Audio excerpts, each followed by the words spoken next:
जय जय राम महारुद्र भगवान की जय, एकनाथ महाराज की जय। अलंकापुरे पुण्यभूमी पवित्र, एके नाद तो ज्ञानराजा सुपात्र, तया कविता मा पुण्यराशी। नमस्कार माझा श्री सद्गुरु ज्ञानेश्वरासी, मंडलिका वर्जरी बोल श्री गुरु नामदेव तुकाराम। गीता कांत सम्राट महाराज भगवान की जय, महाराज की जय। श्री गणेशाय नमः, श्री सरस्वती नमः, श्री रामचंद्राय नमः। मनोरजम मारुति सवेद बेटी श्री राम कांता, परम अल्लाह हनुमंता, तिच्या निरेबिषे एकांता, प्रख्या अतोता बैसला। श्री राम जय राम राम कृष्ण हरे। सवेद बेटी श्री राम कांता, परम आलाद हनुमंता, तिच्या निरपेक्ष एकांता, प्रख्यात आता बैसला। कथेचा अनुषंगाने इथपर्यंत आलेला आहे। ज्यावेळेस असणाऱ्या अशोक वनामध्ये मारुतीराय आले, मारुतीरायाने असणाऱ्या सीते मातेला पाहिल्याबरोबर असणाऱ्या मारुतीरायाला खूप आनंद झाला। स्वास्थानी राक्षसी समजता, स्वभाव झालिया निद्रिस्ता, अशोक वृक्षा तळी सीता, सावधानता बैसली। कथेचा प्रसंग सांगताना एकनाथ महाराज सांगतात, शांत वातावरण आहे, सगळे राक्षस असणारे निद्रेय अवस्थेमध्ये झालेले, सगळे असणारे शांत झोपलेले, आणि त्या ठिकाणी सीता माता असणारी ध्यानस्थ अवस्थेत बसलेली मारुतीरायाने पाहिली। मने वदनाही पाप कर्म फलता, आणि का भोगिते दुःखावस्था, व्रता लक्ष्मणा विचापता, तेने पापे लंकेच्या पुरले। लगेच असणाऱ्या सीता माता विचार करू लागली मनामध्ये, नेमकं माझ्या हिशोबाला माझ्या वाट्याला एवढं पाप का आलं असावं, मी असं कोणतं पाप केलेलं असावं की जे आज माझ्या हिशाला आले। मी लक्ष्मणाला छेडला असेल म्हणून तर लंकेशाने मला हे पाप बुद्धीने केलं नसेल, अशा प्रकारचे विचार करू लागल्या। लक्ष्मणाची मर्यादा रेखा, व्याहुल गीता रेखा, अंतरणी राम सका त्यात मुख आतुरले। ज्यावेळेस असणाऱ्या लक्ष्मण राजानं रेषा ओढली होती, ती रेषा मी उल्लंघन केली, आणि ती रेषा उल्लंघन केल्यामुळे लक्ष्मण राजाचं मी वचन असणारं मोडल्यामुळे मला हे असणारा पापवास आला असेल का, अशा प्रकारचे विचार सीता माता करू लागल्या। चलू जाता श्रीराम भक्ता, मुकरे मी श्री रघुनाथा, ही पाप माझे माता, दुःख अवस्था निभोगी। मी नको असणाऱ्या लक्ष्मण राजाला बोलले होते, श्रीराम भक्ताला छळण केलं होतं, आणि ज्यावेळेस मी श्रीराम भक्ताला लक्ष्मणाला छळण केलं म्हणून त्याचं पाप माझ्या माथ्यावर बसलं, म्हणून मला हे भोग आले की काय, असा अशोक वनामध्ये रात्रीच्या सीता माता चिंतेत बसले असताना विचार मनात येऊ लागले। आवाज केली ना पापिनी, रावण म्हणे पत्नी, म्याद केली खोटी करणी, श्रीराम स्वप्नी मी न देखे। मी असं काय पाप केलेलं होतं, मी लक्ष्मणाचं पाप केले म्हणून रावण असणारा मला मागणी घालतोय, आणि प्रभू श्रीरामचंद्र आणि अंतर होते त्याला असणारे कारण मीच आहे, कारण लक्ष्मणाला मी उद्देशून बोलले होते, असे सीता मातेच्या अंतःकरणामध्ये मनामध्ये विचार येऊ लागले।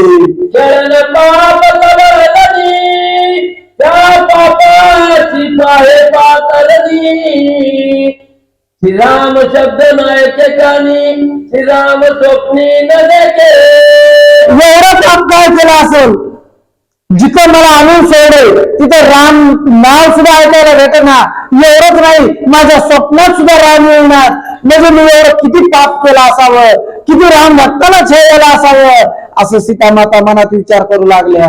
या लागी कोणाचे शरण प्राणतहीन करावे आपण शरणाचे पाप पुन्हा आपल्या आपण भोगी. ग्रंथकर्ते एकनाथ महाराज सांगतात, सीतेमातेला असा विचार येऊ लागला की कर्माचे फळ आपण आपले भोगावे लागतात, असा विचार येऊ लागला. एवढं त्याच्यामुळे कोणाचं छळण करायचं नसतं आणि ते छळण मी केलं म्हणून मला त्याचे कर्म भोगावे लागतात, असा विचार करू लागले.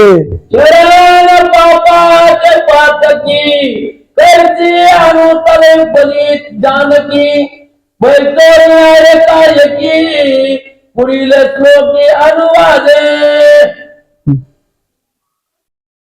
नित्य मानिले निज निष्ठा मृग नव्हे जो तरीचा काटा दिला केल्या दिनवाटा हेही कटकटा न केले. मी काय काय पाप केलं, मी कसं कसं पाप केलं, मी किती असणारं पाप केलं, याचा विचार करून सीतेमातेच्या मनात येऊ लागला. तीन वाटेने धावले, तिघा जणांच्या 3 दिशा झाल्या. एवढं असणारं माझ्या एका चुकीमुळे घडलंय. मृगरूपी केवळ तारे माझा देव तो तारले मदयनाची केवळ नारीले. एवढा मला मोह झाला होता त्या मृगाचा म्हणजे हरणीचा, आणि त्याच्यामुळेच असणार एवढं दुःख माझ्या हिशाला आले, एवढं दुःख माझ्या वाट्याला आले. माझी आल भाजी कुबुती मोठी मृगवाज सलवसृष्टी ज्ञानाम धाडीला मृगपाठी तेव्हाची क्रांती मी झाले. माझं चुकलंच नेमकं कुठं, ज्यावेळेस असणारे माझी नजर त्या हरणावर गेली, माझी माया त्या हरणामध्ये गुंतली आणि त्यावेळेस मी रामचंद्राला पाठवलं, म्हणूनच असणार हे दुःख माझ्या वाटायला आलं, मी त्याच्या मागे करंटी आहे, असा विचार सीतामाता करू लागल्या. करंटी गुंजी बाणली कैसी लक्ष्मण रक्षे सत्वनासी रामे देवीला मदपासी म्या चरणी त्याची दवडीले. एवढ्यावर मी थांबलो नाही. ज्यावेळेस असणारे रामचंद्राला त्या मृगाच्या पाठीमागे पाठवलं, त्यावेळेस माझ्या रक्षणासाठी लक्ष्मण राजा थांबले होते. त्या लक्ष्मण राजाला सुद्धा मी नको ते बोलले, छळण केलं, म्हणून माझ्या नशिबाला हा वनवास आला. लक्ष्मण मानी अल्पचरणाची माझी पाप बुद्धी कैसी एकला दोषी मदपासी राम पत्नीची भोगावया. नको ते विचार माझ्या मनात येऊ लागले. लक्ष्मण राजा मला त्याला तयार नव्हते सोडून, पण मी असणारे त्यांना काही अपच्य शब्द वापरले, नको ते बोलले, त्याचंही असणाऱ्याने छळण केलं, म्हणून लक्ष्मण राजाला जावं लागलं, म्हणून माझ्या नशिबाला हे आलं, असा विचार सीतामातेला अशोकवनामध्ये येऊ लागला. आणि तिथे असणाऱ्या हनुमंतराया समोर पाहू लागले. रावण्यान दासी रामापासी सवे भोगावयाची देशी तू काय येथे राहतोसी आईचा बघतो तिची मी नको ते बोलले, मी जवळ असं बोलले नसते की तुला रामाची गरज नाही, तू मुद्दाम थांबलास तर माझ्यावर ही वेळ आली नसती. मी बोलले म्हणून हा सगळा प्रकार व्हायला, अशा प्रकारचे त्या ठिकाणी बोलू लागले. माझे पाप दोषी बोलते धातया कर्णकुटी लक्ष्मण पडे उठा उठी आईची मी कोटी पापनी. मी पाप केले, माझ्या मनात खोट आली आणि माझ्या खोटीमुळे मी राम भक्ताला छळले, म्हणून याचे मला भोगायला आलोय. राम आज्ञा लक्ष्मण आता मदपाची संरक्षण तो राम आज्ञा उल्लंघून खेळून परताम्या धरविले. रामाची आज्ञा होती म्हणून लक्ष्मण राजा थांबले होते.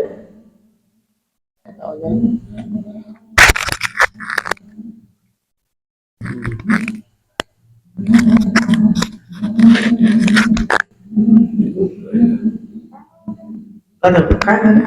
कुठं काय झालं?